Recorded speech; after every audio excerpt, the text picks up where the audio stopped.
Good morning. I'm Julie Donaldson. It is 4 a.m. on this Tuesday, June 23rd. And I'm Stephanie Ramirez. Thank you for starting your morning with us right here on Fox 5 and streaming on Fox Local. Here's what's happening today.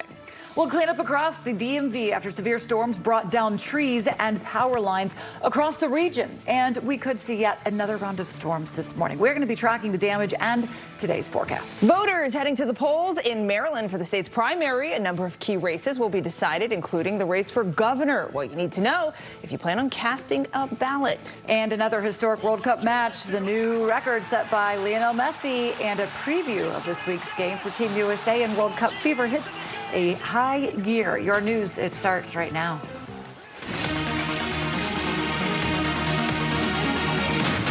Yeah, there's a reason why he is the GOAT. I mean, he's still doing it. He's like, what? Caesar George is here. It's like, what? He's like 40 something here? He's 38. 38. About Yeah, wow. Mommy just put him up there. I mean, he's becoming 39 here, I think, like in a day or two. So. But always impressive. So close enough, you know. Yeah. Hey, it's incredible seeing that. Oh, but, yeah. hey. Oh, that's what tomorrow is his birthday. Yeah, there you go. A day we or also, two, right? guys, Close enough. We talked about the weather really just pounding our region yesterday. It was incredible to see all the video coming out. It definitely was, especially once we did finally break some of that cloud cover. That's what I was thinking was going to help keep us from seeing a lot of those severe storms. But unfortunately, we did get a lot of that sunshine really to help boost temperatures here. But we're going to continue talking about those lingering showers that we have going throughout not only the morning hours, but possibly into the early afternoon and the cooler temperatures. I'll have more details in just a moment. Back to you. Caesar, thank you. And speaking of the weather, thousands across the DMV are waking up to the aftermath of yesterday's severe storm. Yeah, strong winds, hail. It was brought down trees. They brought down power lines from northern Virginia all the way through Maryland, leaving damages, road closures, and power outages across the region. Our Fox 5's Maureen Ume is live in Burke with the latest. Good morning, Maureen.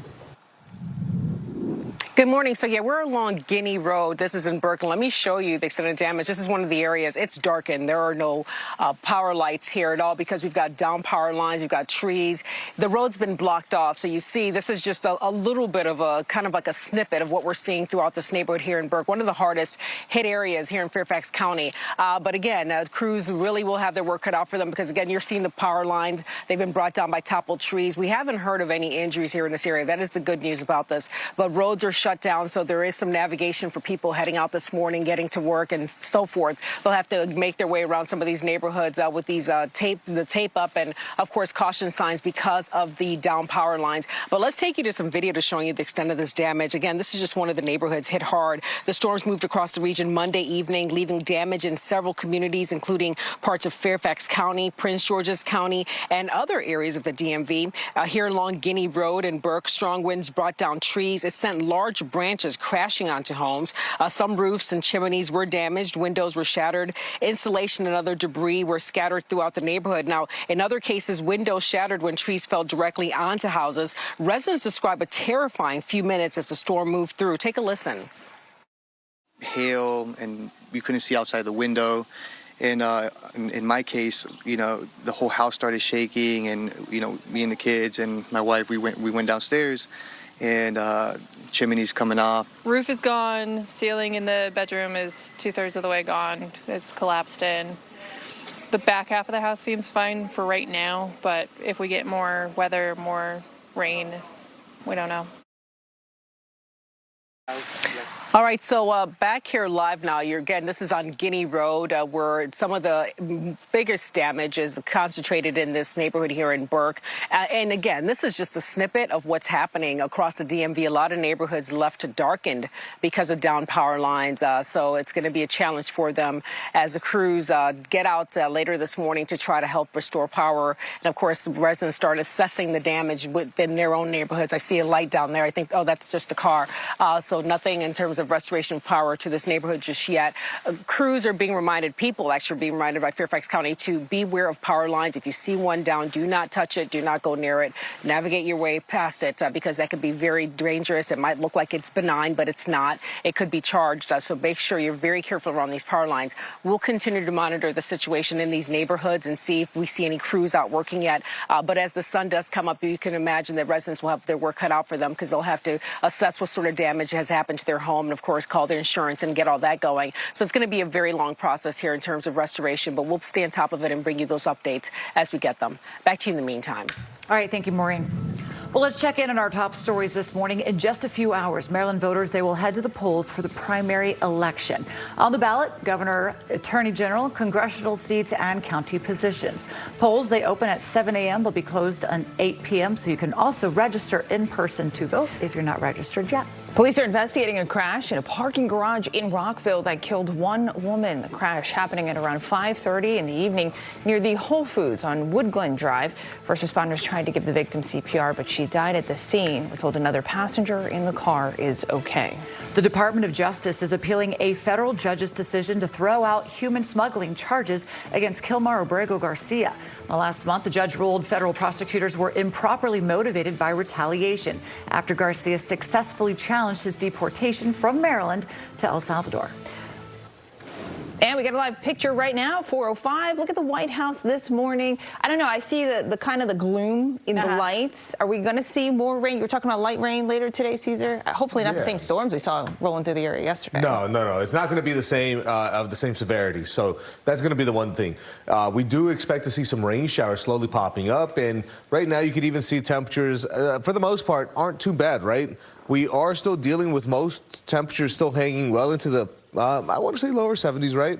So technically it is warmer than what certain times yesterday, but with that northerly flow, it feels much cooler out there as well. So we continue to see, of course, this one cold front sliding through our area. You can already see a few rain showers still popping up on radar. But as this system continues to push through our area, of course, that cold front is going to squeeze out the last remnants of moisture out of the atmosphere for us as we continue to see some of those rain showers continuing here in towards the afternoon hours. So we can expect to finally start to dry out as we head in towards the evening time. But look at that, temperatures much different than yesterday. We're going to talk about how long we're expected to stay with this nice little cool down compared to what we had over the last few days, but I'll have more details there coming up in just a couple of minutes. Let's take a look at traffic at the moment.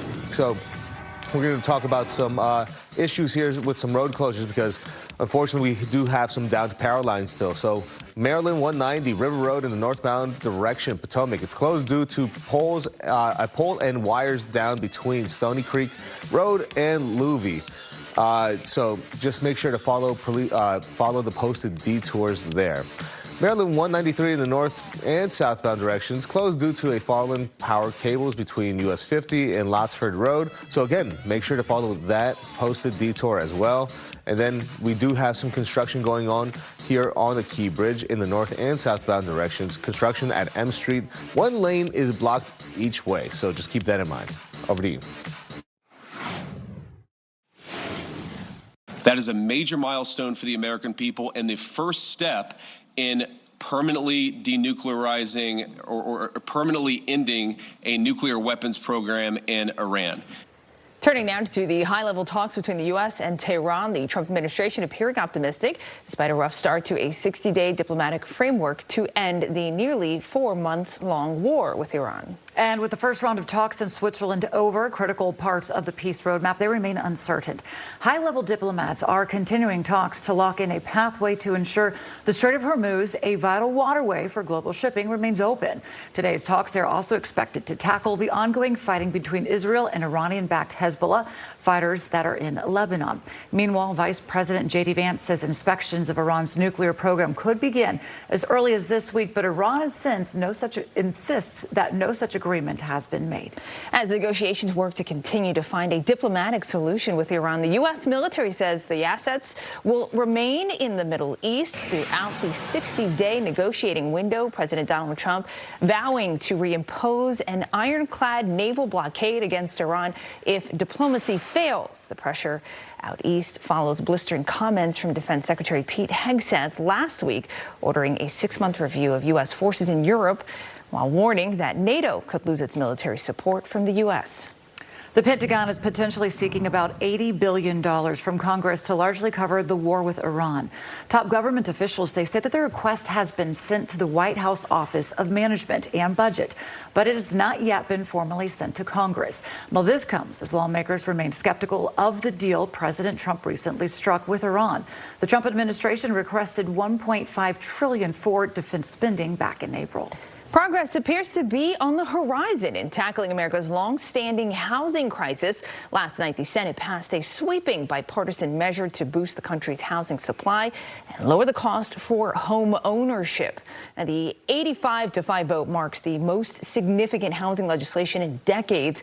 The measure would ban corporate investors from buying single-family homes, cut red tape for new construction, and reward cities that exceed housing goals. The bill now heads to the House for vote. Former Harvard law professor Alan Dershowitz will testify before the House Oversight Committee next month about his relationship with deceased convicted sex trafficker Jeffrey Epstein. Dershowitz helped negotiate Epstein's controversial 2008 plea deal avoiding federal sex trafficking charges. Meantime, the committee, they will interview billionaire and Apollo Global co-founder Leon Black this Friday about his business dealings with the deceased financier.